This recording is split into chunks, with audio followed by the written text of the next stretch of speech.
Hey, what's up, everybody? This is Charles. I want to welcome you guys to another episode of the Dreamerspro Show, where we cover everything from sports, hot topics, classic debates, entertainment, where we give you guys a fresh perspective on things and how we see them.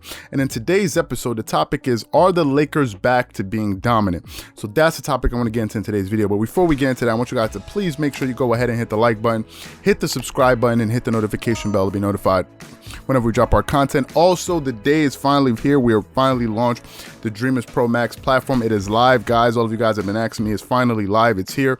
We have it linked in the description below. And on this platform, we're going to be, that is where you get exclusive content, where we're going to be able to chat live during games, which is something I know a lot of you guys have been dying for, including me. It's something I really want to do, to be able to communicate with you guys live.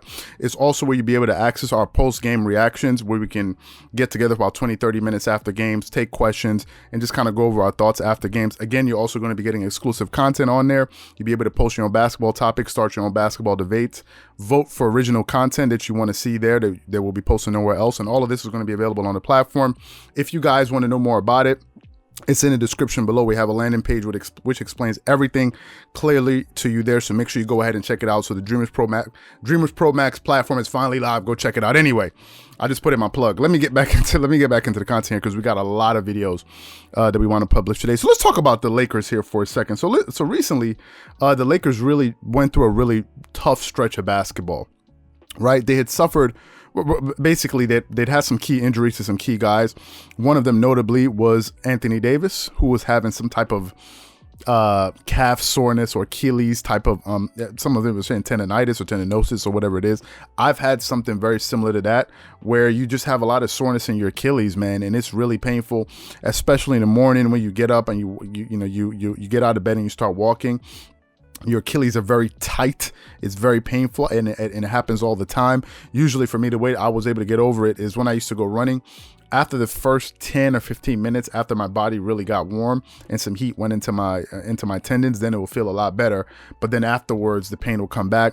The Lakers didn't want to take a chance with Anthony Davis, so they kind of sat him down to make sure nothing really happened. So the Lakers were going to miss him for at least a month or so. Then Dennis Schroeder, who was another key guy to what they were trying to do, they lost him too, and he was a key contributor because, number one, he's a great offensive player for the Lakers. He's averaging 14.5 points per game. He's getting you 3.6 rebounds, but also 4.3 assists, because he's a playmaker for them. He's shooting about 43% from the field, but he's a horrendous three-point shooter. He's shooting 30% from the three. We're getting you 8.3, shooting 83% from the free throw line. So the Lakers were really missing out on both of these two guys. And so they had lost some games. But now they're back to being the number 2 seed in the Western Conference. Funny enough, LeBron James is still having an MVP caliber type of season. The guy is averaging 25.5 points per game, 8.5 rebounds, 8.1 rebounds, 7.8 assists, shooting an efficient 50% from the field, 36% from the three-point line, 69.5, let's say 70% from the free throw line. I know Shannon Sharp and Skip Bayless have a bet going on over Mountain Dew of whether or not LeBron, I think it's shoot above 70 or above 72 or something like that. But I think right now, currently, I think Shannon Sharp is losing that bet. But currently, LeBron is shooting virtually 70% from the free throw line and getting you 1.1 steals per game. So they had lost 4 games, but they recently got some pretty good wins off of some really good teams. They first beat the Blazers, right? And the Blazers were red hot. They were playing pretty well. Damian Lillard was pretty much carrying the team, given the fact that CJ McCollum, I think he's missed the entire season. If I'm not mistaken, I'd have to go back and see how many games he's played, but I think he's missed the entire season. And then last night, they played against the Golden State Warriors, who are a very tough team, believe it or not. Even though they don't have Klay Thompson, they still have that championship pedigree. They still know how to win games. And Stephen Curry is still deadly. I think Stephen Curry this season has put up a 60-point game at one point in the season. So Stephen Curry is nothing to be trifled with. And if you mess around with that team, they'll mess you up badly and beat you. And they've done that. I mean, they can beat you. Now, in these last 2 wins, LeBron is averaging 23.5 points per game, 5.5 assists, and 8.5 rebounds over the last 2 games. So he's been pretty steady. He's been rebounding the ball very well at a high level and assisting the ball. Now, I think the reason you saw his assists kind of dip a little bit is with the addition of Dennis Schroeder back into the lineup. I think he's probably helped him with some of the playmaking playmaking responsibilities. The Lakers are still a top 5 defensive team in the NBA. They're holding opponents to 105.6 points per game. So to me, I think that's really good. I think that's really good. If you look at their neighbors next door with the Los Angeles Clippers, they're holding opponents to, like, I think 109 per game. So the Lakers are a much more consistent team on the defensive side of the floor. They score about 111 points per game.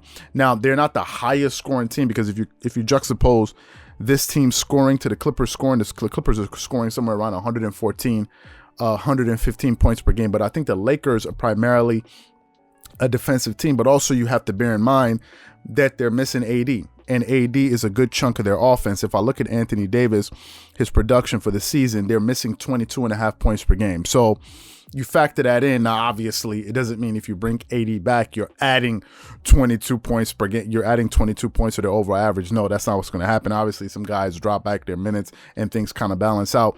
But obviously, they're a more potent offensive scoring team with AD in the lineup. Now, the only thing about the Lakers is that they're not a very good three-point shooting team. Funny enough, the Lakers only shoot 34% from the three, and it's something that Shannon Sharp always kind of complains about on Undisputed. He said, we just can't make threes. We just can't make threes for whatever reason. We just can't make threes. The Lakers are not a very good three-point shooting team. Again, I just told you, Dennis Schroeder is shooting 30% from the three. If I look at Anthony Davis, he's not a three-point shooter, but he's shooting 30% from the three. LeBron is shooting 36% from the three. So these are three main guys.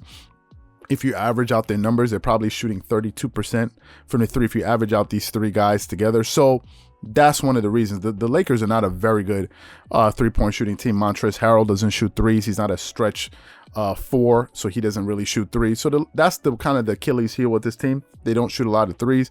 Now, looking at their next game, the next 5 games that they have coming up on the schedule, because remember, we're asking the question, are the Lakers back to being dominant? Because now they have the number 2 seed again in the Western Conference because they won the last 2 games.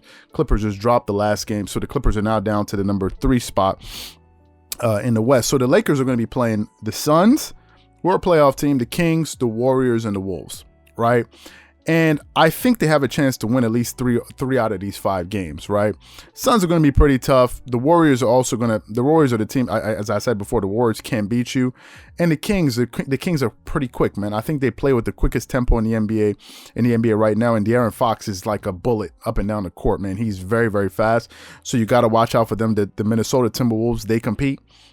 They're not just going to lay down and say, oh, it's the champs or whatever it is. They're going to go at you and play really hard. So I think they can have a pretty good stretch over the next 5 games. I think they or they could possibly win all, right? But that may be a little bit difficult given the fact that they're still a little bit shorthanded. Now I know Anthony Davis is going to come back after the All-Star break. I'm not sure when All-Star break actually starts, but I know he will be coming back. But when he does come back, he needs to step up because, let's be honest, Anthony Davis has regressed this season. He's not the same guy that he was last season. Last season, he was averaging about 26 points per game. He was getting you more rebounds, more assists, more steals. This season has not been the same, right? Even his free throw shooting percentage is down like 13%. So when he comes back, talking about Anthony Davis now, when he comes back, he needs to play at an MVP level for the Lakers to come out of the Western Conference. Let's just be honest, because the West got better. The Utah Jazz are better. The Phoenix Suns are better. The Clippers are better. So he's going to need to play at an MVP level for the Lakers to really have a shot to go back to the NBA Finals and then possibly go back to back. They're going to need him to play at a high level. But right now, I think the Lakers are beginning to find their mojo. And it's no secret that when Dennis Schroeder came back, things started to pick up a little bit more. And I think they're going to be able to find themselves and kind of hold down the fort until Anthony Davis comes back. And I still say that the Lakers and Clippers are still the 2 best teams in the Western Conference. Those are the 2 teams I kind of trust the most. They have guys on those teams that have actually gotten it done. So for me, I still give the Lakers the nod because, again, they are the defending champs, and you have to give them that respect as defending champs. So what I want to know from you guys is, do you think that the Lakers are back to being dominant, and do you think they're going to be able to win some games moving forward and maintain either the number 2 or number 3 seed in the Western Conference? Whatever you guys think, please leave your thoughts and comments in the comment section below. Again, if you enjoyed the video, be sure to make sure you go ahead and hit the like button, hit the subscribe button, and hit the notification bell to be notified whenever we drop our content. Also, don't forget to check out the Dreamerspro Max platform, which is in the description below. Again, that's where we're going to be going live and chatting during games. All of that stuff is going to be there, so make sure you go ahead and check it out. It's in the description up below. Again, if you enjoyed this video, be sure to check out the next video that we have coming up on the channel. Once again, this is Charles here from Dreamerspro. Wishing you guys an amazing day and catch you guys on the next episode. Peace.